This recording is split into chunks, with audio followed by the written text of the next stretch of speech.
ఉత్తరాంధ్ర అభివృద్ధికి గేట్వేగా భావించే విజయనగరం జిల్లా భోగాపురం అల్లూరి సీతారామరాజు అంతర్జాతీయ విమానాశ్రయం ప్రారంభోత్సవానికి రంగం సిద్ధమైంది.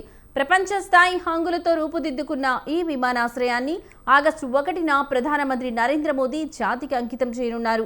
ఈ పర్యటనను అత్యంత ప్రతిష్టాత్మకంగా తీసుకున్న సీఎం చంద్రబాబు చరిత్రలో నిలిచిపోయేలా ఘనంగా నిర్వహించాలని అధికారులను ఆదేశించారు.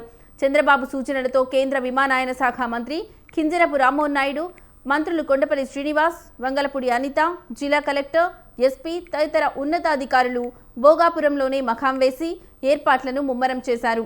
భారీ జన సమీకరణ కోసం 60 ఎకరాల సభా ప్రాంగణాన్ని 6000 వాహనాలకు సరిపడేలా పార్కింగ్ స్థలాన్ని కేటాయించారు. భద్రతా ఏర్పాట్లను 4 సెక్టార్లుగా విభజించి ఎప్పటికప్పుడు పర్యవేక్షిస్తున్నారు.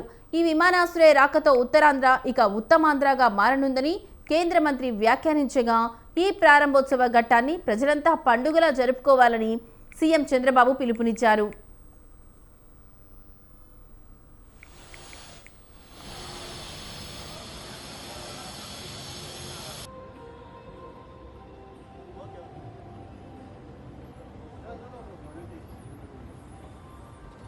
అరకు టన్నెల్ ఇచ్చాడు చూడు.